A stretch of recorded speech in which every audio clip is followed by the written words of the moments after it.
नमस्कार बच्चों, मैं धर्मेंद्र आपका स्वागत करता हूं आपके अपने YouTube चैनल इजी है पर। बच्चों, आज के इस वीडियो के अंदर मैं आपके साथ मिलकर डिस्कस करने वाला हूं national income and it's related aggregate. बच्चों, इस टॉपिक से रिलेटेड या फिर यूँ कह दीजिए कि इस चैप्टर से रिलेटेड हमने ऑलरेडी बहुत सारी बातों को आपके साथ मिलकर डिस्कस करा है और अब हम इस चैप्टर का लगभग सारा का सारा थ्योरेटिकल पोर्शन कंप्लीट कर इसके प्रैक्टिकल प्रॉब्लम्स की ओर आ चुके हैं। तो आज के इस लेक्चर में हम इस चैप्टर से रिलेटेड कुछ प्रैक्टिकल प्रॉब्लम से रिलेटेड टर्म्स के बारे में सीखेंगे और कुछ प्रैक्टिकल प्रॉब्लम को करके भी देखेंगे। ठीक है, तो चलिए शुरू करते हैं आज के इस टॉपिक को, जिसका नाम है national income and it's related aggregate. सबसे पहले बच्चों, नेशनल इनकम क्या होता है ये तो हमने अभी तक नहीं पढ़ा है और मैं अभी आपको बताऊंगा नहीं कि नेशनल इनकम किसे कहते हैं। ठीक है, अभी कुछ टर्म्स हैं जिनको आपको सीखना है। ठीक है, फिर मैं आपको सिखाऊंगा कि क्या होता है नेशनल इनकम, किसे कहते हैं नेशनल इनकम। तो बस अभी आप मेरे साथ समझने की कोशिश कीजिए जो मैं आपको पढ़ा रहा हूँ। सबसे पहले कि बच्चों आपको ये ध्यान रखना है कि आज के बाद आपको कौन सा टर्म दिखा हुआ मिलेगा, नेशनल इनकम। क्या दिखा है बच्चे, क्या मिलेगा आपको लिखा हुआ, नेशनल इनकम। तो बच्चों आपको हमेशा ध्यान रखना है नेशनल इनकम को डिनोट कराता है NNP@FC से। जल्दी से बोल के बताएंगे सभी, नेशनल इनकम को किससे डिनोट करा जाता है, फटाफट बोल के बताएंगे मुझे। नेशनल इनकम को किससे डिनोट कराता है, NNP@FC से। किससे डिनोट करते हैं, NNP@FC से। ठीक है, और सर क्या है यहाँ पर एक बच्चों टर्म लिखा गया है रिलेटेड एग्रीगेट। तो बच्चों जैसे हमने नेशनल इनकम को NNP@FC से डिनोट करा है ना, ऐसे ही हमारे पास कुछ इसके एग्रीगेट होते हैं। टोटल कितने एग्रीगेट होते हैं मैं यहाँ पे लिखता हूँ, आप उनको समझने की कोशिश कीजिएगा। पहला होता है बच्चों हमारा GDP@MP।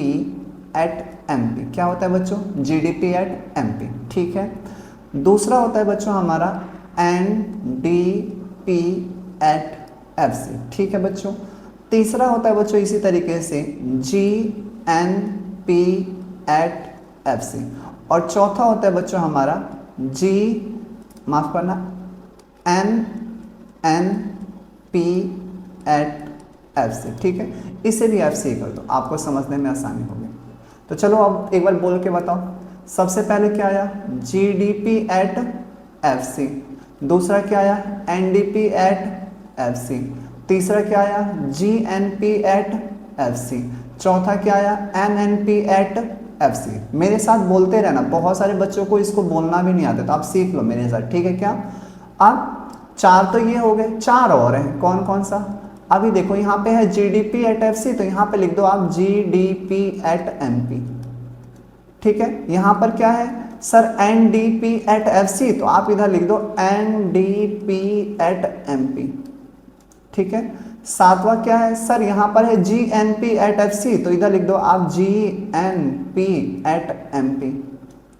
आठवां क्या है सर, यहाँ पे लिखा हुआ है NNP@FC, तो आप इधर लिख दो NNP@MP। बन गए, आया क्या समझ में, फटाफट बोल के बताओ। GDP@MP, NDP@MP, GNP@MP, NNP@MP। पता चल गया 8। अब इन आठों को हम लोगों को करना सीखना है कि आठों कैलकुलेट कैसे होते हैं। ठीक है, इन्हें हमने क्या बोला बच्चों, ये हैं हमारे नेशनल इनकम के एग्रीगेट्स। तो कितने एग्रीगेट है टोटल, 8, एक से लेकर कितने हैं, 8। ठीक है क्या, अब यहाँ पे दो मोटी मोटी बातों को आपको समझना है। कितनी बातों को समझना है आपको, दो। कौन कौन सी, आ जाओ फटाफट नीचे। सबसे पहले आपको ध्यान रखना है कि दो टर्म क्लियर होने चाहिए आपको। नेशनल इनकम, ये हमें क्वेश्चन में बार बार देखने को मिलेगा, और दूसरा डोमेस्टिक इनकम। नेशनल इनकम और डोमेस्टिक इनकम, अभी ये क्या होता है ये तो हमने नहीं पढ़ा है, बट अभी आप समझ लो। ठीक है क्या, नेशनल इनकम को बच्चों हम दिखाएंगे NNP@FC से। बोल के बताओ, NNP@FC से किसको दिखाते हैं सर, नेशनल इनकम को।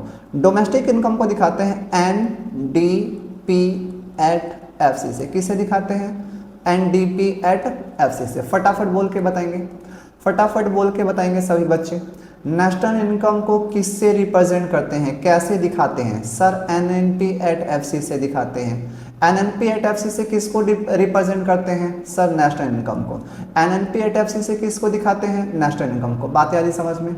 अगला क्या है sir? Domestic income. Domestic income को कैसे दिखाते हैं बताओ फटाफट, कैसे लिखते हैं सर? NDP/FC।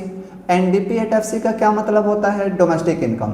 NDP/FC से क्या मतलब होता है? Domestic income. या डोमेस्टिक इनकम को किससे रिप्रेजेंट करते हैं? NDP/FC से। ये दो टर्म बच्चों आपको बहुत ज्यादा ध्यान रखना है कि डोमेस्टिक इनकम को NDP/FC से दिखाते हैं, नेशनल इनकम को NNP/FC से दिखाते हैं। अब ये होते क्या है सर? क्या होता है ये GDP/FC, NDP/FC, GNP/FC, NNP/FC? क्या है सर ये? GDP/MP, NDP/MP, GNP/MP, NNP/MP क्या कह रहे हो सर? ये कुछ समझ में ही नहीं आ रहा है। समझाता हूं अब आओ। तो इसको समझने के लिए एक और बेसिक कंसेप्ट पढ़ते हैं हम, जिस कंसेप्ट का नाम है बच्चों रिलेशन। क्या पढ़ना है बच्चों हमें? Relation. Relation between GDP@MP, GDP@MP and NNP/FC। फटाफट बोल के बताओ किस किस के बीच में रिलेशन पढ़ना है हमें सर? रिलेशन बिटवीन GDP@MP और NNP/FC। फटाफट बोल के बताओ। GDP@MP, GDP@MP और NNP/FC। अब इनके बीच में हमें रिलेशन पढ़ना है। जैसे ही हम ये रिलेशन पढ़ लेंगे ना, जैसे ही आप ये रिलेशन पढ़ लोगे बच्चों, यहाँ पे लिखा गया हर एक शब्द का मतलब आपको क्लियर हो जाएगा। हर एक वर्ड आप समझ जाओगे किसका क्या मतलब है और ये क्या होता है। ठीक है, आओ फटाफट समझते हैं। ठीक है, क्या समझ जाते हैं हम? चलो आओ। पहले हम बच्चों यहाँ पे ऊपर लिखेंगे, बड़े बड़े अक्षरों में लिखना सर। G, फिर D, फिर P और MP। फिर इसके नीचे लिखोगे आप सर N, फिर N और फिर P/FC। लिखा क्या आपने? क्या आपने लिखा मेरे साथ? ये हाँ या ना बोल दो। Yes sir. अब फटाफट एक एक का मतलब समझते हैं बच्चों। G4 होता है ग्रॉस। अब आप ये छोड़ दो, आप समझो यहाँ पे क्या लिखा हुआ है? G। क्या लिखा हुआ बच्चों? G। और यहाँ क्या लिखा हुआ है? N। तो हमें G को किस में कन्वर्ट करना है? हमें G को किस में कन्वर्ट करना है सर? N में। तो बच्चों करना है आपको माइनस। क्या करना है? माइनस। ध्यान से समझना, G को N में करने के लिए क्या करते हैं? माइनस। ठीक है। अब क्वेश्चन ये आया कि सर माइनस में क्या करेंगे? क्या माइनस करना है सर? ये भी बता दो सर, माइनस क्या करना है? बिल्कुल बताता हूँ, आ जाओ फटाफट। कर्सर कहाँ चला गया हमारा? कहाँ गया भैया? गुस्सा हो गया क्या? गुस्सा हो गया लग रहा है भाई। एक कर्सर, एक मिनट बच्चों। हाँ चलो कोई नहीं, आ जाओ।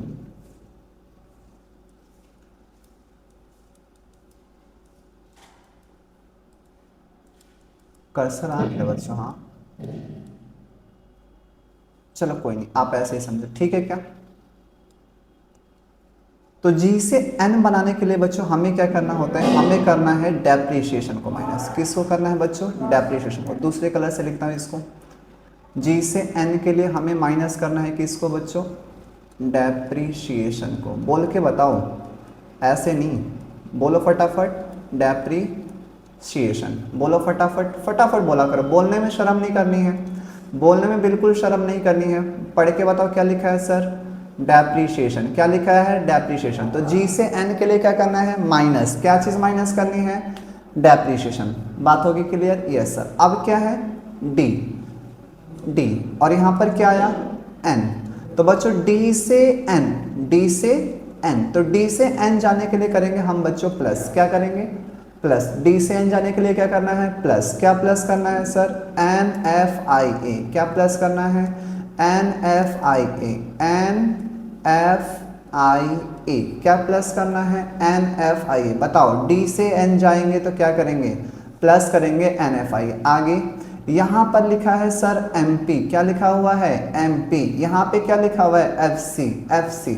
तो MP को कन्वर्ट करना है किस में? FC में। MP को किस में करना है? FC में। तो हम करेंगे माइनस। क्या करेंगे बच्चों?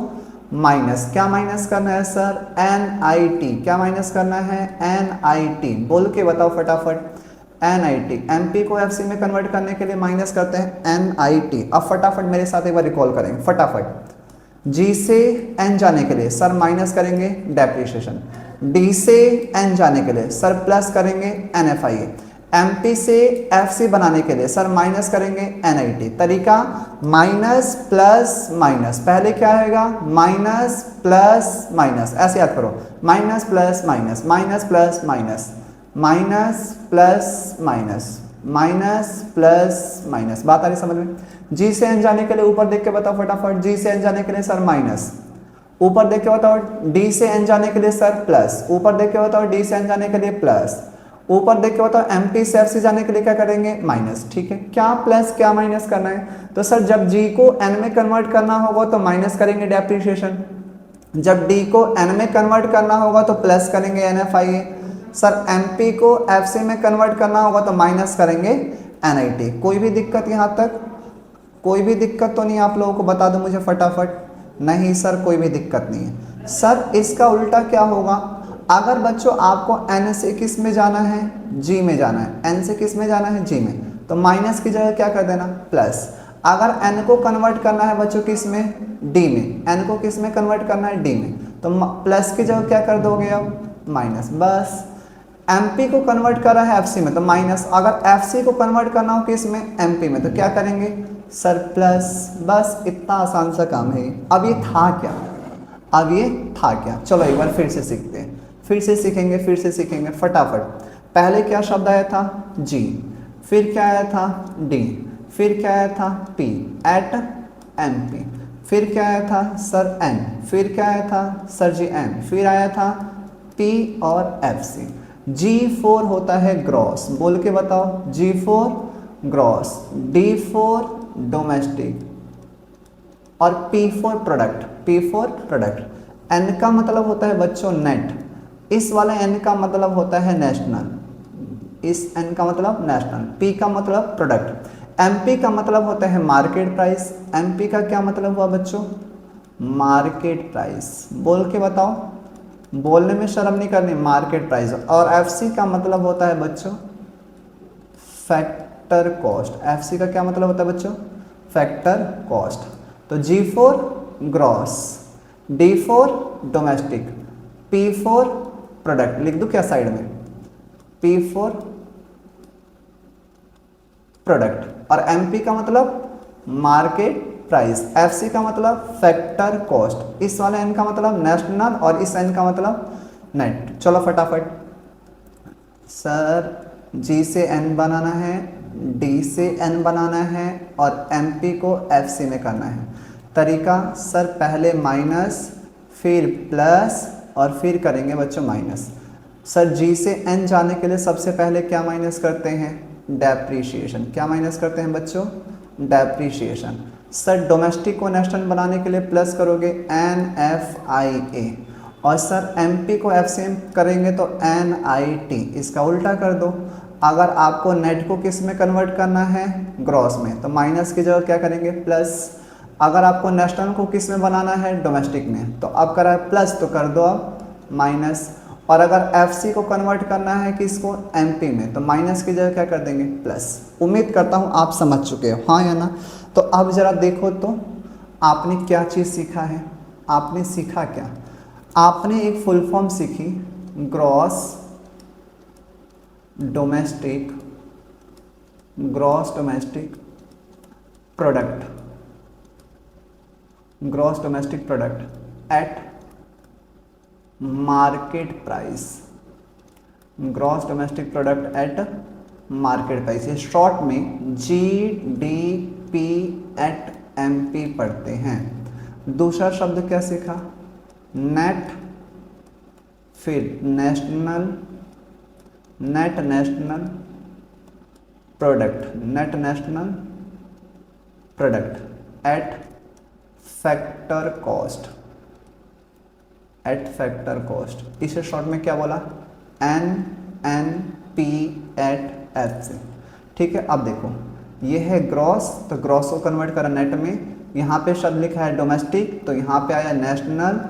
प्रोडक्ट, प्रोडक्ट बिल्कुल सेम है, कुछ नहीं करना। यहाँ पर है आपका क्या? मार्केट प्राइस और यहाँ पर है आपका फैक्टर कॉस्ट। तो फुल फॉर्म बन गई जीडीपी एट एनपी और एनएनपी एट एफसी, और हमने इनके बीच में रिलेशन को सीख लिया है। सीखा कि नहीं सीखा, हाँ या ना, सीखा ना। अब एक छोटी सी बात और सीख लो, फटाफट एक छोटी सी बात और सीखो। क्या सर, क्या सीखना है? जो हमने पिछली क्लास में पढ़ा था सर, डेप्रिसिएशन। डेप्रिसिएशन को बच्चों हम कंजप्शन ऑफ फिक्स कैपिटल भी कहते हैं। किस नाम से जानते हैं बच्चों? Consumption of fix capital. Consumption of fix capital, या फिर हम इसे बोलते हैं बच्चों रिप्लेसमेंट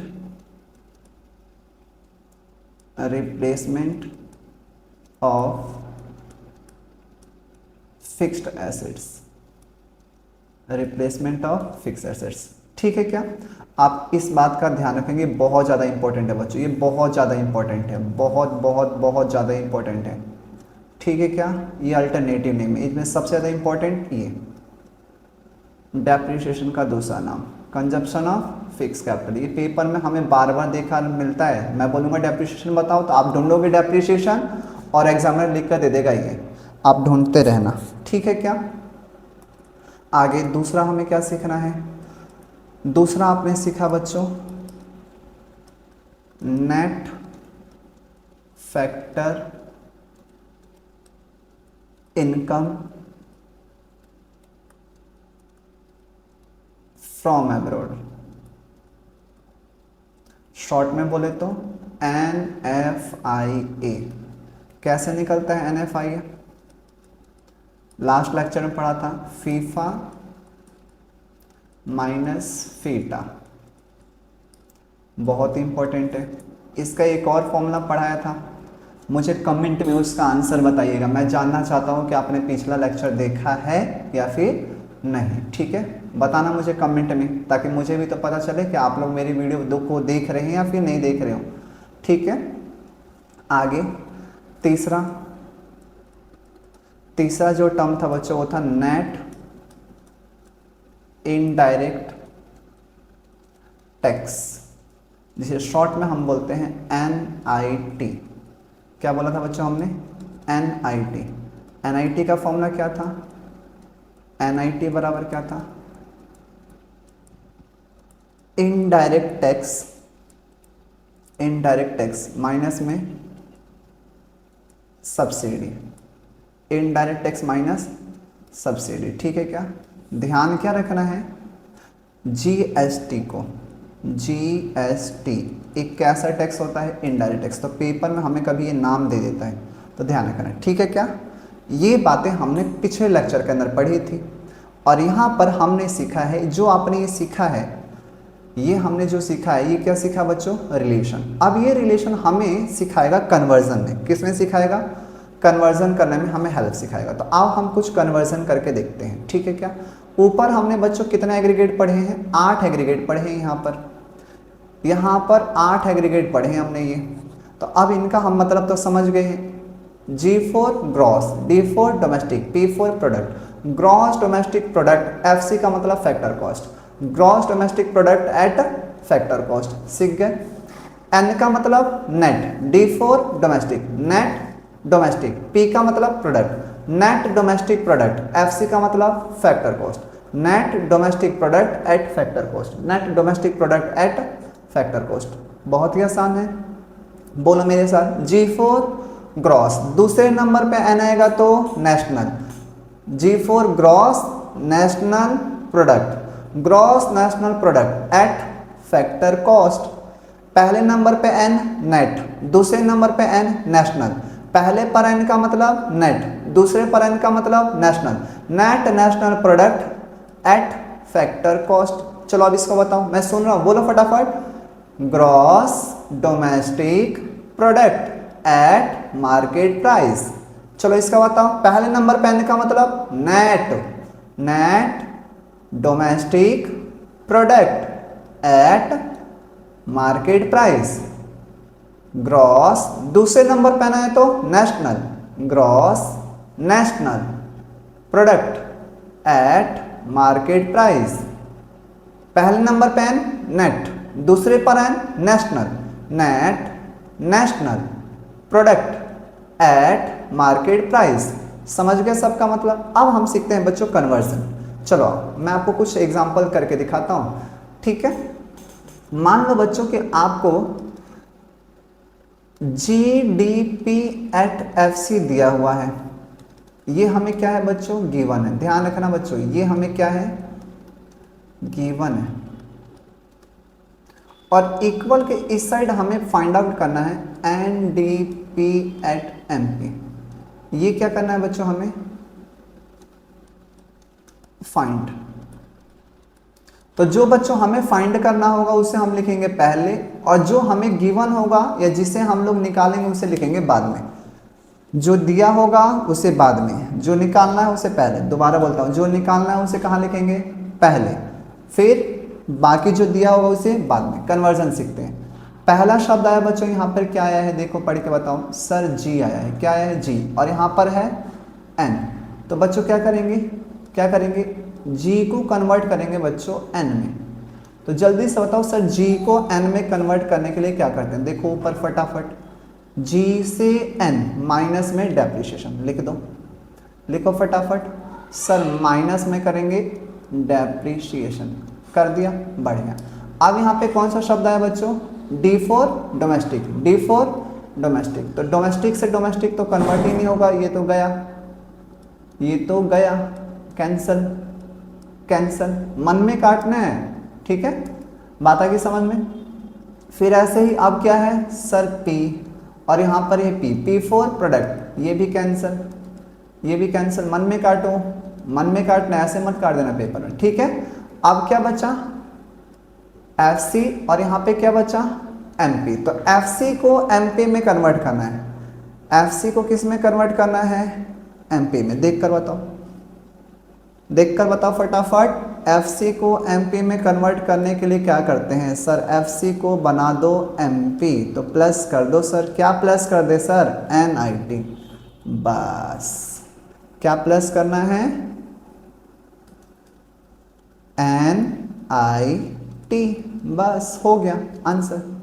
इतना आसान सा था ये तो, बताओ था कि नहीं था आसान ये, ठीक है। अब इसे मैं मिटा के दोबारा लिख दूं, क्या लिखा हुआ था ये, आ जाओ।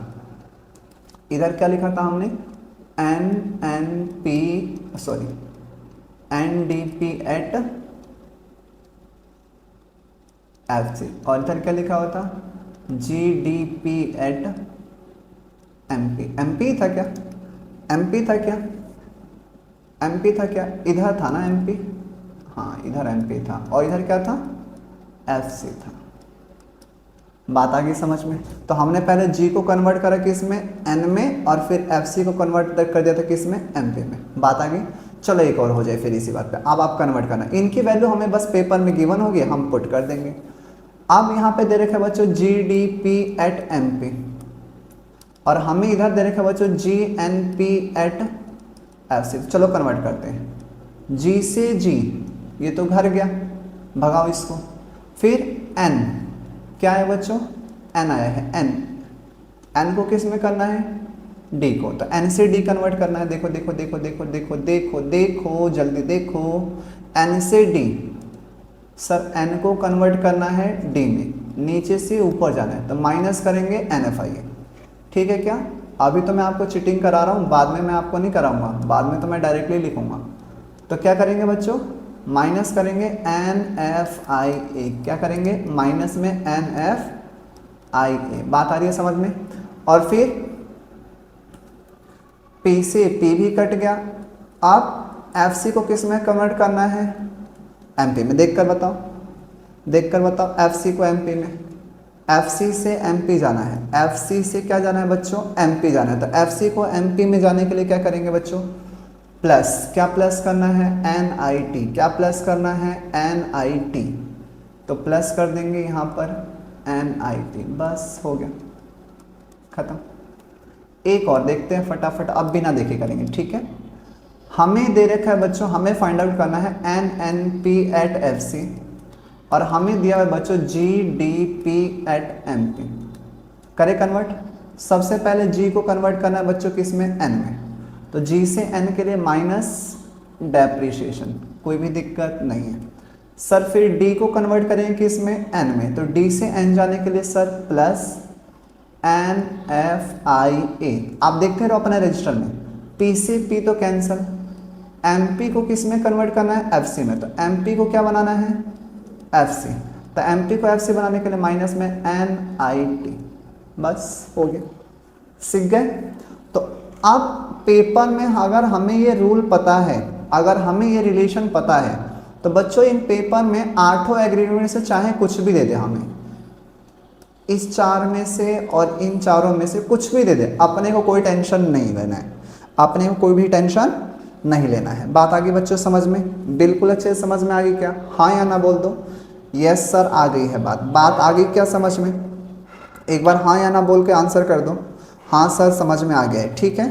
तो आओ अब चलते हैं आज के टॉपिक की तरफ, आज के आखिरी टॉपिक की तरफ, जहां पर अब हमें टॉपिक पढ़ना है बच्चों methods of national income. Methods of national income. तो बच्चों क्लास 12th में अभी इस समय हमारी बुक में सिर्फ 3 मेथड है। कितने मेथड है बच्चों, 3, 1 2 3। सबसे पहले हम समझेंगे तीनों मेथड को, लेकिन आप एक एक करके मैं आपको समझाऊंगा और आपका काम है तसल्ली पूर्वक चुपचाप सुनते रहना और समझते रहना। स्कूल की पढ़ी हुई बातों को दिमाग से निकाल दो, ठीक है क्या, समझना आप। सबसे पहले मेथड का नाम है बच्चों वैल्यू एडिड मेथड। क्या नाम है, वैल्यू एडिड मेथड, ठीक है, वैल्यू एडिड मेथड। चलो बता दो फटाफट, पहला मेथड कौन सा है, वैल्यू एडिड मेथड। क्या होता है अभी नहीं जानना, हमें बस अभी नाम पढ़ना है। दूसरे मेथड का नाम होता है बच्चों इनकम मेथड। क्या नाम है, इनकम मेथड। पढ़ के बताओ, इनकम मेथड, फटाफट पढ़ के बताओ, इनकम मेथड। और तीसरे मेथड का नाम है बच्चों एक्सपेंडिचर मेथड। कौन सा मेथड बच्चों, एक्सपेंडिचर मेथड, ठीक है। तो ये इनकम मेथड है, एक एक्सपेंडिचर मेथड है, और एक कौन सा मेथड है बच्चों, फटाफट बताओ, वैल्यू एडिड मेथड, ठीक है क्या, हाँ है ना। तो आज जो हम पढ़ेंगे आपके साथ, हम पढ़ेंगे इनकम मेथड के बारे में। कौन सा मेथड पढ़ेंगे, इनकम। फिर पढ़ेंगे एक्सपेंडिचर मेथड के बारे में, और सबसे आखिरी में पढ़ेंगे बच्चों हम वैल्यू एडिड मेथड। कोई भी दिक्कत नहीं, ठीक है। चलो समझते हैं इनकम मेथड क्या होता है, ठीक है। इनकम मेथड क्या होता है, तो हैशटैग बनाते हैं इनकम मेथड, हैशटैग बनाते हैं इनकम मेथड। इनकम मेथड क्या होता है, इनकम मेथड बच्चों हमारे देश के अंदर जितने भी रेजिडेंट हैं, निवासी हैं, हमारे देश के जितने भी लोग हैं, उन लोगों के द्वारा मेहनत करके कितना पैसा कमाया गया है। तो अगर हमें यह जानना है तो हमारी इकोनॉमी में हमारी गवर्नमेंट किस मेथड का यूज़ करती है बच्चों, इनकम मेथड का यूज़ करती है। दोबारा बोलता हूँ, ध्यान से सुनना। इनकम मेथड किस लिए कहा जाता है, इनकम मेथड हम ये जानने के लिए यूज़ करते हैं कि हमारे देश के अंदर जितने भी निवासी हैं, हमारे देश के कंट्री के रेजिडेंट हैं, उनके द्वारा मेहनत करके कितना पैसा कमाया गया है। तो इस चीज़ को जानने के लिए हम कौन सा मेथड यूज़ करते हैं, इनकम मेथड यूज़ करते हैं। क्या यूज़ करते हैं बच्चों, इनकम मेथड यूज़ करते हैं। बात समझ में आ गई, सीधी सी बात है कि हमें अपने देश का क्या जानना है, इनकम जानना है, ताकि लोगों ने कितना मेहनत करके कितना पैसा कमाया है। तो क्या यूज़ करेंगे, इनकम मेथड। चलो मतलब तो समझ में आ ही गया होगा, ठीक है। आ जाओ, तो इनकम मेथड में सबसे पहले हमें बच्चों कैलकुलेट करना है NDP@FC। क्या कैलकुलेट करना है, NDP@FC। अब NDP@FC को किसे दिखाते हैं बच्चों, इसे क्या बोलते हैं, डोमेस्टिक इनकम। तो सबसे पहले मैं जब भी आपसे बोलूंगा कि सर इनकम मेथड से क्वेश्चन सॉल्व करना है, किस मेथड से क्वेश्चन सॉल्व करना है बच्चों, इनकम मेथड हो, तो आप सबसे पहले कैलकुलेट क्या करोगे, डोमेस्टिक इनकम। ध्यान से सुनना, जब भी मैं बोलूंगा कि इनकम मेथड से क्वेश्चन सॉल्व करना है, तो आप सबसे पहले क्या कैलकुलेट करोगे, डोमेस्टिक इनकम। क्या कैलकुलेट करोगे? Domestic income. इनकम मेथड से जब भी क्वेश्चन कहूंगा सॉल्व करने के लिए तो आप कौन सी इनकम कैलकुलेट करोगे? Domestic income. डोमेस्टिक इनकम को किससे दिखाते हैं? एनडीपी एट एफसी से। एनडीपी एट एफसी से। इतनी बात आ गई समझ में? बढ़िया। अब NDP at SC, NDP at FC, ये बच्चों तीन चीज़ों का कॉम्बिनेशन है। कितनी चीज़ों का कॉम्बिनेशन है? तीन। एक एक करके सब समझेंगे, तसल्ली से समझना बिल्कुल। इनकम मेथड में सबसे पहले क्या फाइंड आउट करना होता है पहले ये बताओ? Domestic income. क्या फाइंड आउट करना है? Domestic income. डोमेस्टिक इनकम को किससे दिखाते हैं? एनडीपी एट एफसी से। अब ऊपर बताया, सबसे पहले यही बताया, ठीक है क्या? अब एनडीपी एफसी कितने चीज़ों से मिलकर बना होता है बच्चों? तीन। सबसे पहला है बच्चों कंपनसेशन, कंपनसेशन ऑफ एम्प्लॉइज। क्या है बच्चों? Compensation of employees. बोल के बताओ, पहला शब्द क्या आया? पहला क्या आया? Compensation of employees. क्या होता है अभी बताऊंगा, शब्द रखो। प्लस दूसरा operating surplus, operating surplus, operating surplus. फटाफट पढ़ के बताओ, ऑपरेटिंग सरप्लस। तीसरा mixed income, mixed income of self employed, mixed income of self employed. ठीक है क्या बच्चों? हाँ या ना बोल दो फटाफट। Mixed income of self employed. एक मिनट बच्चों, थोड़ा स्लाइड इधर कर दो। बढ़िया। Mixed income of self employed. कोई भी दिक्कत तो नहीं है बच्चों? सेल्फ एम्प्लॉयड बात आ रही है समझ में? हाँ या ना बोल दो। कोई भी दिक्कत नहीं होनी चाहिए। ओके है क्या?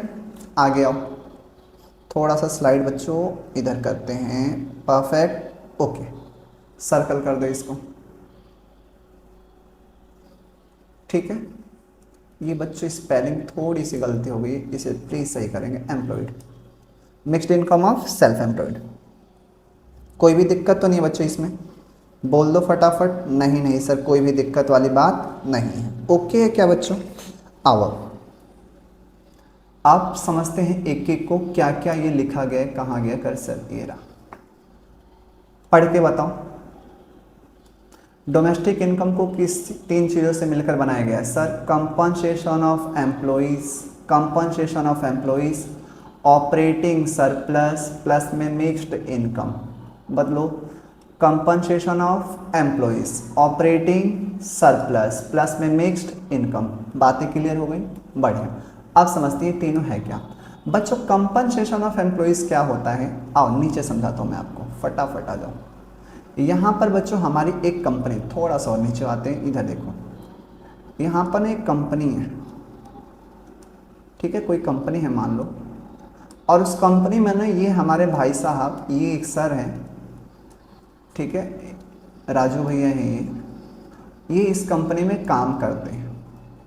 क्या करते हैं बच्चों? काम।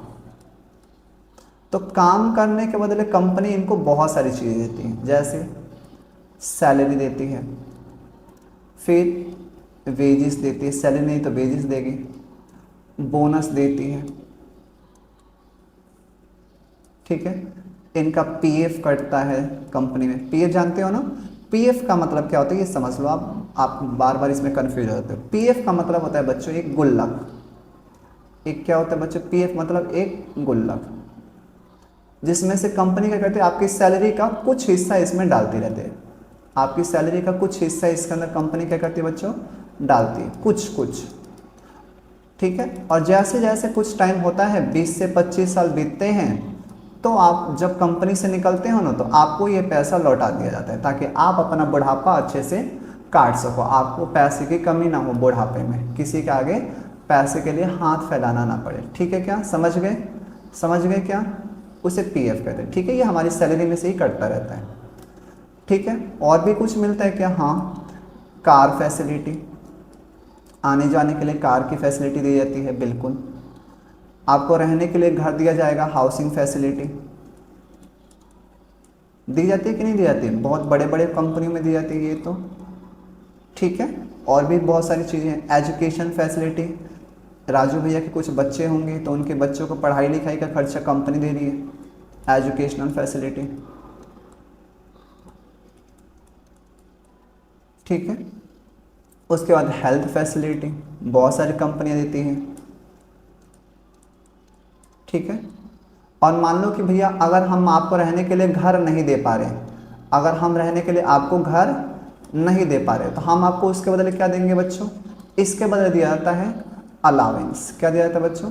अलावेंस। अलावेंस का मतलब होता है कि देखो जी, हम आपको घर तो नहीं दे पा रहे हैं, लेकिन हम आपका क्या करेंगे, जितना भी आपको किराया लगेगा ना वो हम आपको दे देंगे, तो उससे बोलते हैं हाउस रेंट अलावेंस। ठीक है। ऐसे ही देखो जी, मैं आपको कार फैसिलिटी तो नहीं दे पा रहा हूँ, लेकिन कार का आने जाने का जो भी खर्चा होगा ना वो आपको दे दूंगा, तो उसे बोलेंगे ट्रैवलिंग अलावेंस, यानी आने जाने का खर्चा मैं आपको दे दे रहा हूँ। समझ में आ गया ना अलावेंस वर्ड का मतलब? तो कंपनियां अलावेंस भी देती हैं। तो देखो कंपनी में ने ऐसी बहुत सारी चीज़ें हमें काम करने के बदले मिलती हैं। सैलरी मिलता है, वेजेस मिलता है, बोनस मिलता है, पीएफ मिलता है, अलग अलग तरह की फैसिलिटी मिलती है। तो ये सारी चीज़ें ही मिलकर एक शब्द में बोला जाता है कंपनसेशन ऑफ एम्प्लॉइज। क्या बोलते हैं बच्चों? Compensation of employees. फटाफट बता दो कंपनसेशन ऑफ एम्प्लॉइज का क्या मतलब हुआ? कंपनसेशन ऑफ एम्प्लॉइज़ का क्या मतलब हुआ कि कंपनी में काम करने के बदले, कंपनी में काम करने के बदले, मेहनत करने के बदले कंपनी हमें जो जो चीज़ें देती हैं उसे कंपनसेशन ऑफ एम्प्लॉइज़ के नाम से जानते हैं। क्या क्या चीज़ें देती हैं? जैसे सर सैलरी देती है, जैसे सर वेजेस देती है, जैसे सर बोनस देती है, जैसे पीएफ देती है, जैसे फैसिलिटी, कार की facility, house facility, education facility, health facility या किसी तरीके का कोई अलावेंस। इस सारी चीज़ें हमारे लिए कंपनसेशन ऑफ एम्प्लॉइज़ कहलाती हैं। बात आगे समझ में? अब इसको हटा देते हैं क्योंकि इसका हमें कोई काम नहीं है। आप इसका मतलब आप समझ चुके हो, हाँ या ना बोल दो फटाफट। ओके है क्या? यस सर, आ जाओ फटाफट। समझ गए? ऐसे ही बच्चों अब क्या है हमारा ऑपरेटिंग सरप्लस। क्या है ऑपरेटिंग सरप्लस? पता है बच्चों कि पेपर में ना ऑपरेटिंग सरप्लस हमें दो तरीके का होता है। इसके कितने हिस्से होते हैं बच्चों? दो। फटाफट बताओ ऑपरेटिंग सरप्लस के कितने हिस्से? दो। लिख रहा हूँ ध्यान से समझना, लिख रहा हूँ ध्यान से समझना। दो नहीं, आप में बच्चों चार कर लो इसको, फिर मैं आपको समझाता हूँ। ऑपरेटिंग सरप्लस के कितने हिस्से? चार। एक, दो, तीन, चार। कितने हिस्से? चार। एक, दो, तीन, चार। ठीक है क्या? पहला पहला आया बच्चों रेंट। ठीक है। दूसरा आया बच्चों रॉयल्टी। बोलते रहो, रेंट, रॉयल्टी। फिर आया बच्चों हमारा इंटरेस्ट। क्या आया? इंटरेस्ट। नाम बताओ फटाफट। पहला सर जी रेंट, दूसरा नाम बताओ सर रॉयल्टी, तीसरा नाम बताओ इंटरेस्ट, और चौथा नाम है बच्चों profit. Rent, royalty, interest and profit. बताओ ऑपरेटिंग सरप्लस के कितने पार्ट? चार। रेंट, रॉयल्टी, इंटरेस्ट और प्रॉफिट। बताओ कितने पार्ट? ऑपरेटिंग सरप्लस कितनी चीज़ों का कॉम्बिनेशन है? सर चार। कौन कौन से? Sir rent plus royalty plus interest plus profit. Rent, royalty, interest और प्लस में बच्चों प्रॉफिट। क्या आपको ये चार चीज़ें याद हुई? कौन कौन सी चार चीज़ें? Sir rent, royalty, interest, profit. Rent, royalty, interest और प्रॉफिट क्या मिलकर बनते हैं? क्या मिलकर बनाता है? Operating surplus. बात आ गई समझ में? मिक्स्ड इनकम क्या होती है ये भी समझा देता हूँ, आ जाओ फटाफट। मिक्स्ड इनकम क्या होती है ये भी समझ लो। इधर आ जाओ, इधर नीचे। यहाँ पर ना एक आदमी है बच्चों, ठीक है, और ये आदमी ना क्या करता है? Factor of production. क्या कोई बच्चा बताएगा इस शब्द का क्या मतलब होता है? Factor of production. हाँ सर हमें पता है, हमें पता है। बहुत बढ़िया, मुझे पता है आपको पता है, तो बताओ फटाफट। एक, दो, तीन, चार। क्या? सर लैंड, लेबर, कैपिटल और एंटरप्रेन्योर। लैंड, लेबर, कैपिटल और एंटरप्रेन्योर। ठीक है क्या? यहाँ लिखता हूँ लैंड, लेबर, कैपिटल और एंटरप्रेन्योर। ठीक है। तो जब एक व्यक्ति फैक्टर ऑफ प्रोडक्शंस का, फैक्टर ऑफ प्रोडक्शन का खुद ही यूज करता है, मतलब खुद की ज़मीन है इसकी, इसने किसी से लिया नहीं है, खुद की ज़मीन है। खुद ही क्या कर रहा है, वर्कर बन के काम कर रहा है अपनी कंपनी में। खुद का ही इन्होंने क्या लगाया है, पैसा लगाया है। और खुद ही अपने बिजनेस का क्या है, मालिक है, एंटरप्रेन्योर है। दोबारा बोलता हूँ, जब भी कोई व्यक्ति फैक्टर ऑफ प्रोडक्शन का खुद ही यूटिलाइजेशन करता है, मतलब खुद की ज़मीन यूज़ कर रहा है, खुद ही लेबर बनकर काम कर रहा है, यानी अपना खुद काम कर रहा है, खुद का ही पैसा लगाया है और खुद ही मालिक की तरह मालिक भी है, क्योंकि पैसा इसका, ज़मीन इसकी है, लेबर इसका है, तो मालिक भी यही है। तो जब खुद की चीज़ों का यूटिलाइजेशन करके जो जो पैसा कमाएगा, क्या कमाएगा, लैंड के बदले रेंट, क्या मिलेगा इसको, रेंट। लेबर को क्या मिलेगा उसके काम के बदले, अपना ज़मीन लगाया तो इसका किराया खुद का हो गया। आप ही लेबर बन के खुद ही काम कर रहे हैं तो जो वेजेस या सैलरी मिलेगी इसकी खुद की हो गई। खुद का पैसा लगाया तो जो इंटरेस्ट वगैरह होगा इसका खुद का ही होगा। और खुद ही मालिक बना है, खुद ही मालिक है, तो जो प्रॉफिट वगैरह भी होगा वही हो गया। तो जब भी एक व्यक्ति फैक्टर ऑफ प्रोडक्शन का खुद ही यूटिलाइजेशन करता है तो उससे मिलने वाली इनकम को क्या बोलते हैं बच्चों, मिक्स्ड इनकम बोलते हैं। क्या बोलते हैं बच्चों, मिक्स्ड इनकम। मतलब कि फैक्टर ऑफ प्रोडक्शन का खुद यूटिलाइजेशन करना, सेल्फ यूटिलाइजेशन करना। बात आ गई समझ में क्या, हाँ या ना बोल दो। बताओ मिक्स्ड इनकम क्या होती है, जब भी हम फैक्टर ऑफ प्रोडक्शन का क्या करते हैं बच्चों, खुद के लिए यूटिलाइजेशन करते हैं, खुद के लिए ही यूटिलाइजेशन करते हैं, तो उसे क्या बोलते हैं, जल्दी बता दो, मिक्स्ड इनकम। जैसे किसान क्या करता है, खुद की ज़मीन पे खेती कर रहा है, खुद ही मजदूरी कर रहा है, खुद ही पैसा लगा रहा है और खुद ही मालिक है। तो किसान जो पैसा कमाएगा वो इनकम क्या कहलाएगी बच्चों, क्या कहलाएगी, मिक्स्ड इनकम। बोलो हाँ या ना। खुद की खेत पे काम करेगा तो खुद की ज़मीन हो गई, खुद ही खेती करता है, लेबर भी बन गया, खुद का ही पैसा लगाया, कैपिटल हो गया और खुद ही मालिक है। बात आ रहा है समझ में। जैसे एक डॉक्टर अगर खुद के ही घर में क्लिनिक खोल दे तो खुद का घर ज़मीन हो गया, खुद ही डॉक्टर लेबर का काम भी कर रहा है, मेहनत कर रहा है, फिजिकल मेहनत कर रहा है, खुद का ही पैसा लगाया है और खुद ही मालिक है। लेकिन अब मान लो कि एक गाड़ी चलाने वाले से आप क्या कर रहे हो, आपको कहीं जाना है तो आप ट्रक से जा रहे हो, बस से जा रहे हो, तो आपको क्या लगेगा, आपको किराया देना पड़ेगा। लेकिन मान लो कि गाड़ी आपकी हुई तो पैसा भी आपका हुआ, आप ही गाड़ी भी चला के जा रहे हो, आपकी ही मेहनत लग रही है, तो जो पैसा होगा वो आपका ही होगा। तो डॉक्टर क्या है हमारा, डॉक्टर के द्वारा पैसा कमाया गया। अगर खुद का ही क्लिनिक है तो किसी दूसरे के घर नहीं है, किसी दूसरे के हॉस्पिटल में नहीं, खुद की चीज़ें, खुद की ज़मीन यूज़ कर रहा है, खुद भी मजदूरी बन रहा है, मजदूर कर रहा है, खुद का ही पैसा लगाया और खुद ही मालिक है। तो जो भी पर्सन ऐसे काम करता है जहाँ पर वो खुद ही इन चीज़ों का मालिक होता है, तो इनके द्वारा कमाए गए पैसे को हम मिक्स्ड इनकम कहते हैं। बात आ गई समझ में। इसका बहुत अच्छा एग्जाम्पल किसान। अब ध्यान रखना कि किसान भाई साहब हमारे क्या होते हैं, जो हमारे किसान भाई लोग होते हैं वो सब क्या होते हैं सर, मिक्स्ड इनकम के एग्जाम्पल है वो। बात आ गई समझ में, इसको उड़ा दो, गायब कर दिया, बढ़िया। बात आई क्या समझ में। अब बच्चों पता है क्या, पेपर में ना हमें ये नहीं दिया होता, पेपर में हमें ये नहीं दिया होगा। तो पेपर में बच्चों जब ये नहीं दिया होगा तो ये बच्चों होता है 3 तरीके का। कितने तरीके का होता है, 3 तरीके का होता है। आप समझना, एक एक करके मैं यहाँ पे लिखता जाता हूँ, आप थोड़ा समझने की कोशिश करना, ठीक है क्या। एक, पहला, अगर हमें ये नहीं दिया होगा तो लिखा होगा wages and salary, wages and salary in cash. पहला आपको ये ढूंढना है कि ये कहाँ है, ठीक है।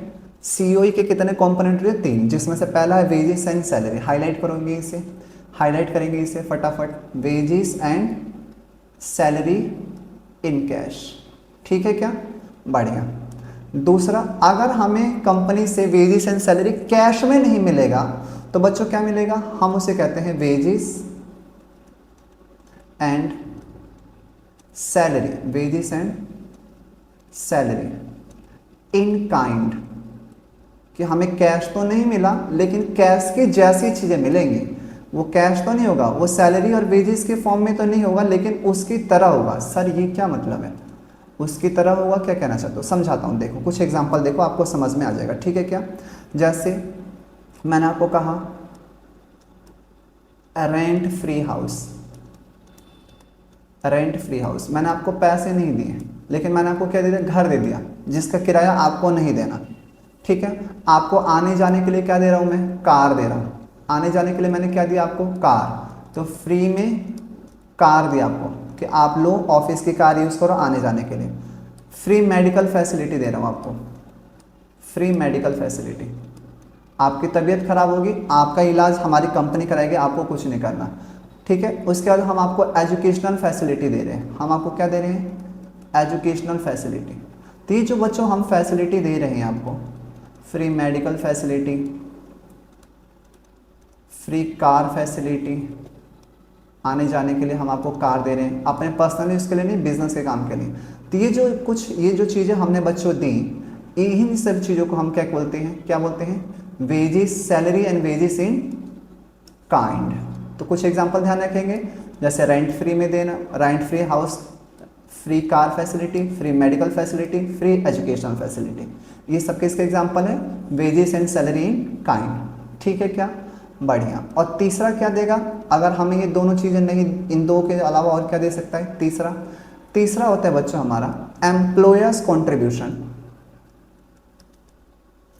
ध्यान रखना इस शब्द का, एम्प्लॉयर्स कॉन्ट्रीब्यूशन,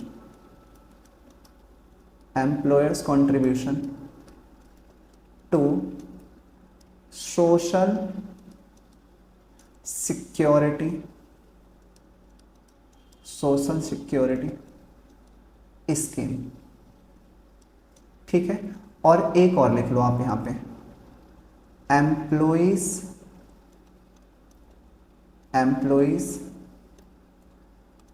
कंट्रीब्यूशन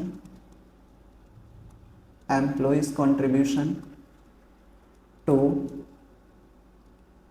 सोशल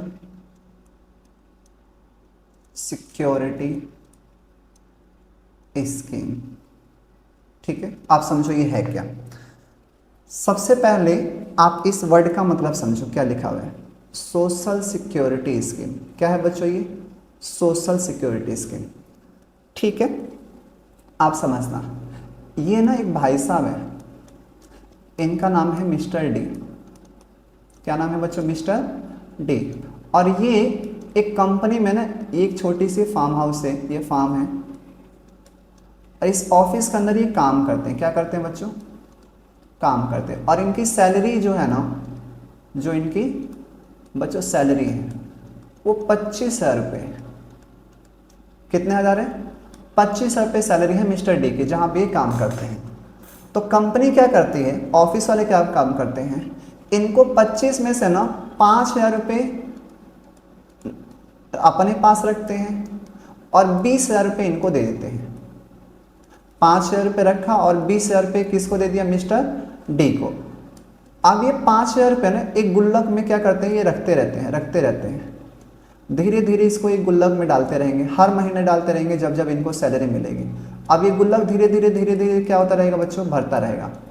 जब मिस्टर डी कंपनी छोड़कर जाएंगे, यानी 20 साल, 10 साल, 15 साल के बाद जब भी कंपनी छोड़कर जाएंगे, यानी जब इनका रिटायरमेंट होगा, तो इस गुल्लक में से जितने भी पैसे होंगे ना, वो किसको निकाल के दे दिया जाएगा, मिस्टर डी को दे दिया जाएगा। तो बच्चों इस जो गुल्लक में उनकी सैलरी में से ही तो मैं कुछ हिस्सा निकाल के डाल रहा हूँ। देखो ये इनकी क्या थी, सैलरी, और इस सैलरी का ये क्या था, एक हिस्सा, जिसे मैं एक गुल्लक में क्या करता जा रहा हूँ, इस गुल्लक में क्या कर रहा हूँ, इकट्ठा कर रहा हूँ।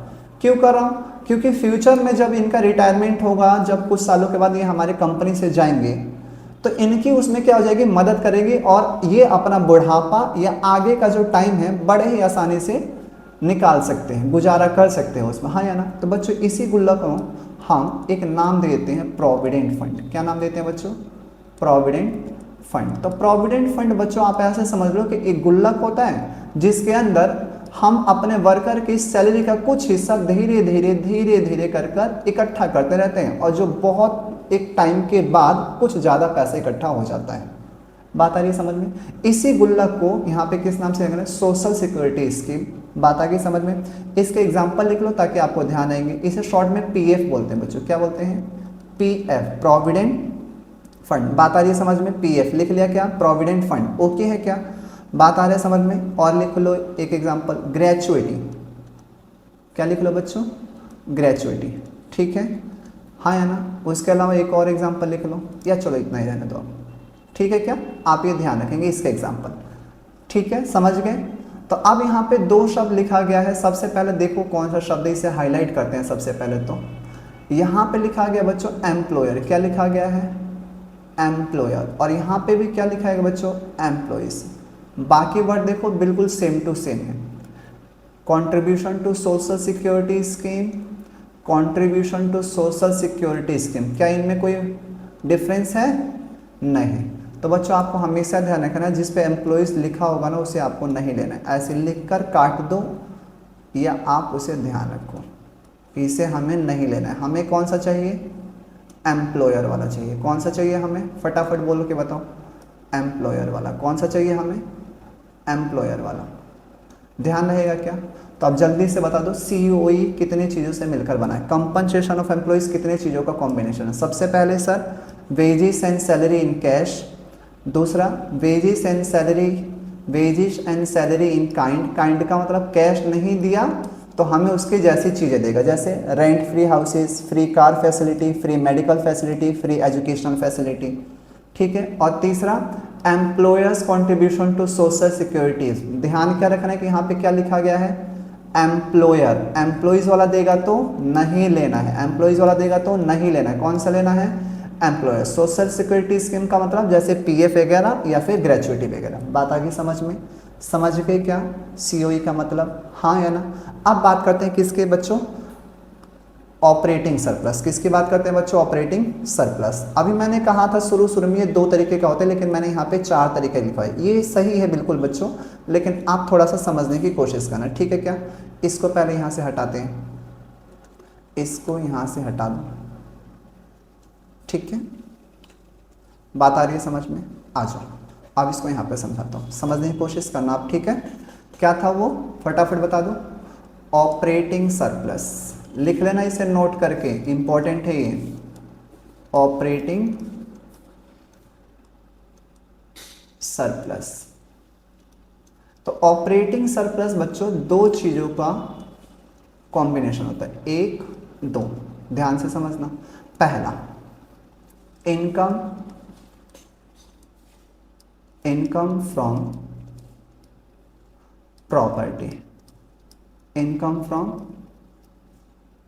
प्रॉपर्टी। एक मिनट बच्चों, इनकम फ्रॉम प्रॉपर्टी। ठीक है क्या? और दूसरा होता है बच्चों इनकम फ्रॉम एंटरप्रेन्योरशिप। अब चलो पढ़ के बताओ, ऑपरेटिंग सरप्लस में कितनी चीजें आई? सर 2, इनकम फ्रॉम प्रॉपर्टी और इनकम फ्रॉम एंटरप्रेन्योरशिप। पढ़ के बताओ फटाफट। इनकम फ्रॉम प्रॉपर्टी और income from entrepreneurship. Income from property और इनकम फ्रॉम एंटरप्रेन्योरशिप। बात आई समझ में? ये दोनों मिलकर किसका निर्माण करते हैं?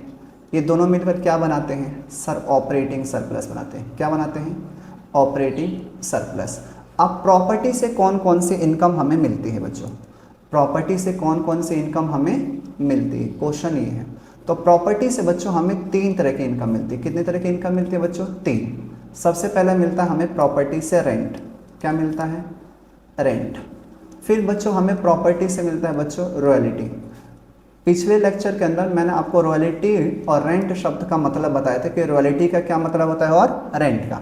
मैं उम्मीद करता हूं कि आपने वो लेक्चर जरूर देखा होगा। अगर नहीं देखा है तो जाके वहाँ पे देखिए, मतलब मैंने आपको वहाँ पे बताया है रेंट रिलेटिव। और प्रॉपर्टी से हमें एक और इनकम मिलती है बच्चों, इंटरेस्ट। अगर हम अपना पैसा किसी को देंगे तो बदले में हमें क्या मिलता है?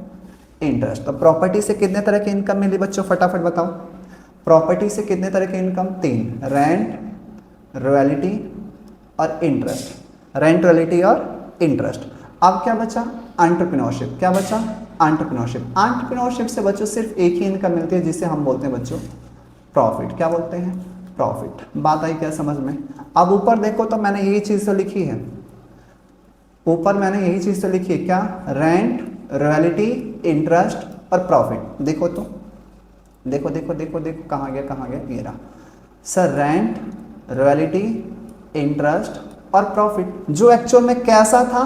सर रेंट, रॉयल्टी और इंटरेस्ट पार्ट है इनकम फ्रॉम प्रॉपर्टी के, और प्रॉफिट पार्ट है सर इनकम फ्रॉम एंटरप्रेन्योरशिप के। सर जब इन दोनों को जोड़ेंगे तो बन जाएगा ऑपरेटिंग सरप्लस। उम्मीद करता हूं कि आप मतलब इसका समझ चुके हो। हाँ या ना बोल दो फटाफट एक बार। अब बिल्कुल ओके है क्या? फिट होगी क्या दिमाग में?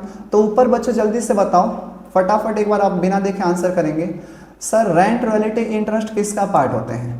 रेंट, रॉयल्टी, इंटरेस्ट किसका पार्ट है? Sir income from property. Profit किसका पार्ट है?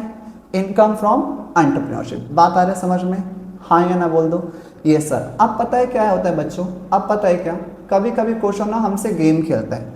क्या खेलता है? कहता है देखो जी प्रॉफिट जो है ना, जो आपने प्रॉफिट कमाया है, मान लो जी मैंने प्रॉफिट कमाए कितने रुपए? मैंने प्रॉफिट कमा लिए है 100 रुपये। कितने रुपए कमाए हैं? 100 रुपये।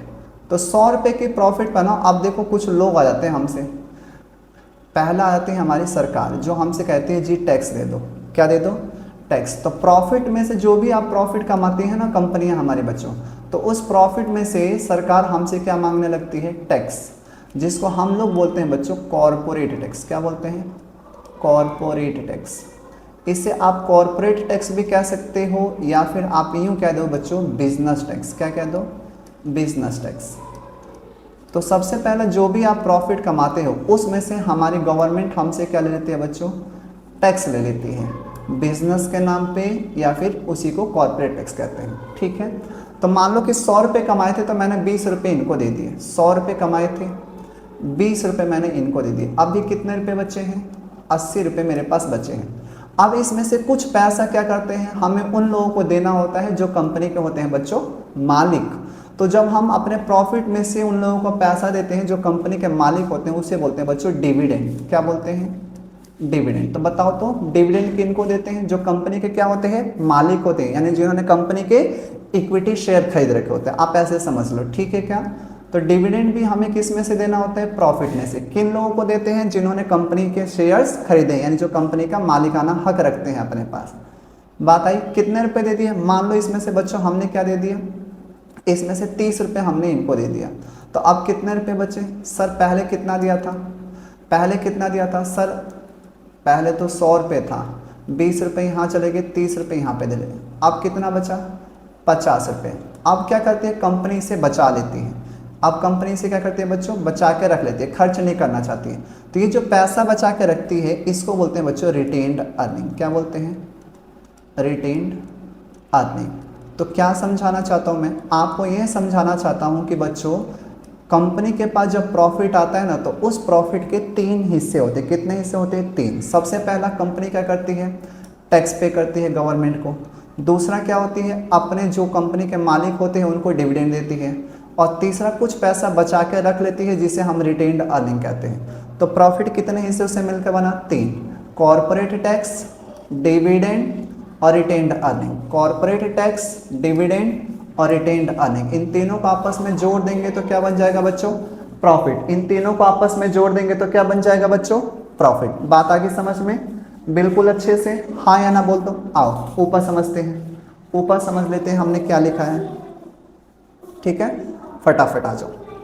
तो यहाँ पे लिख देंगे इसको, प्रॉफिट के कितने हिस्से? 3। 1 2 3। सबसे पहला डिविडेंड, सबसे पहला डिविडेंड,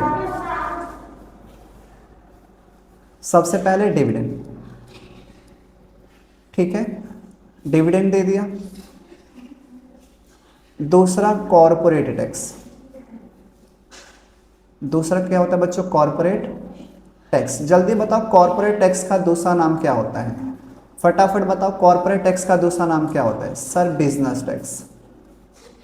कॉर्पोरेट टैक्स का बच्चों दूसरा नाम क्या होता है? Business tax. कोई भी दिक्कत नहीं। और तीसरा जो हम पैसा बचा के रखते हैं उसे क्या बोलते हैं बच्चों? Retained earning. ठीक है, लास्ट लेक्चर के अंदर मैंने आपको ये टॉपिक भी समझाया, तो आप जाके देख सकते हो कि रिटेन्ड अर्निंग क्या होती है। Retained earning. अब बच्चों रिटेन्ड अर्निंग का एक और नाम होता है जिसे हम बोलते हैं अनडिस्ट्रीब्यूटेड प्रॉफिट। क्या बोलते हैं बच्चों? Undistributed profit. ये नाम आपको बहुत ध्यान रखने हैं बच्चों, पेपर में हमें यही गलती कराएंगे। ठीक है, तो आपको इनका ध्यान रखना है कि गलती से भी गलती ना हो, बिल्कुल तैयारी, एक बार पढ़ेंगे आखिरी बार पढ़ेंगे, ठीक है क्या। अनडिस्ट्रीब्यूटेड प्रॉफिट, या फिर हम बच्चों इसे बोलते हैं सेविंग ऑफ प्राइवेट, या फिर बच्चों कभी कभी वर्ड यूज कर देता है corporate sector, corporate saving of private या फिर कॉरपोरेट सेक्टर, या फिर रिजर्व एंड सरप्लस। इसके 4 नाम हैं, रिजर्व एंड सरप्लस। आप कोई सा भी नाम दे देगा, जैसे आपको घर पे बुलाते हैं राम, श्याम, मोहन, चंदन, चंदू, राजू, ठीक है, तो आपको दे देता है अलग अलग नाम, तो ये आपको ध्यान रखना है, ठीक है। चलो इसको एक बार हाईलाइट कर लेते हैं, फटाफट आ जाओ। प्रॉफिट के कितने हिस्से? 3। सबसे पहला डिविडेंड, दूसरा कॉर्पोरेट टैक्स, तीसरा रिटेन्ड अर्निंग। रिटेन्ड अर्निंग के कितने नाम होते हैं? रिटेन्ड अर्निंग को किन किन नामों से जाना जाता है sir? Undistributed profit, undistributed profit, या फिर सेविंग ऑफ प्राइवेट या फिर corporate sector, saving of private या फिर कॉर्पोरेट सेक्टर, और तीसरा reserve and surplus, reserve and surplus. बात आ गई क्या समझ में? हाँ या ना बोल दो। तो अब हमने लगभग ये पूरा सीख लिया है, हमने लगभग ये पूरा सीख लिया, ठीक है क्या? बात आ गई बच्चों समझ में? अब एक बार हम रिकॉल कर लेते हैं, आओ जो हमने पढ़ा है फटाफट एक बार रिकॉल कर लेते हैं कि हमने क्या सीखा है। ये तो बहुत कन्फ्यूजन है सर, कुछ कन्फ्यूजन नहीं है, मैं आपको सिखा देता हूँ। इनकम मेथड पढ़ा जी सर। इनकम मेथड में सबसे पहले बच्चों हम क्या कैलकुलेट करते हैं? Domestic income. क्या कैलकुलेट करते हैं बच्चों? Domestic income. डोमेस्टिक इनकम को किससे दिखाते हैं? एनडीपी एट एफसी से। कोई भी दिक्कत? इनकम मेथड में सबसे पहले क्या कैलकुलेट करेंगे? Domestic income. किससे दिखाते हैं? एनडीपी एट एफसी से। एनडीपी एट एफसी कितने चीजों से मिलकर बना है? 3। कितने चीजों से? 3। सबसे पहला कंपनसेशन ऑफ एम्प्लॉइज। देखते रहना, हाँ फटाफट 2 मिनट के अंदर रिकॉल करा देंगे। कंपनसेशन ऑफ एम्प्लॉइज, बात ओके हो गई। दूसरा ऑपरेटिंग सरप्लस, ऑपरेटिंग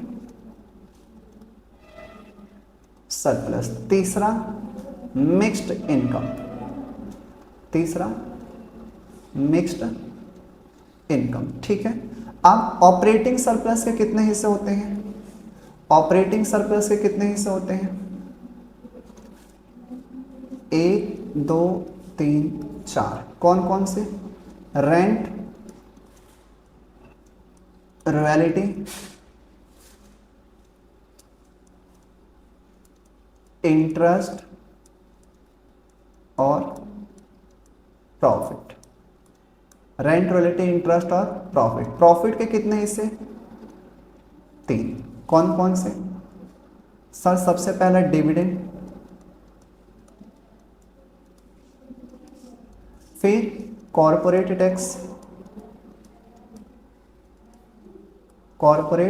टैक्स, और तीसरा रिटेन्ड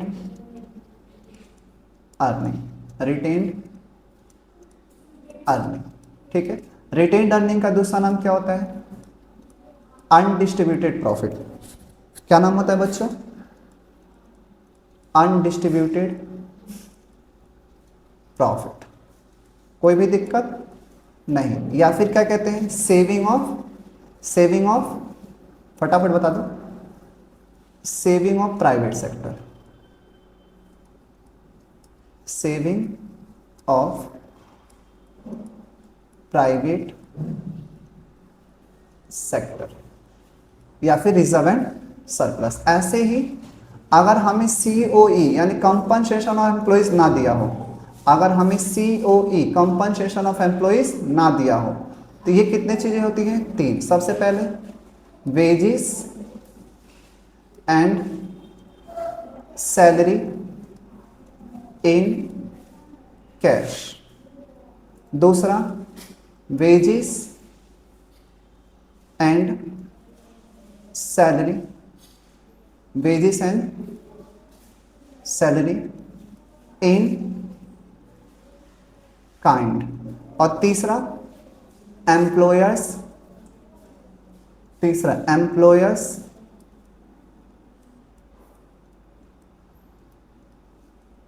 contribution,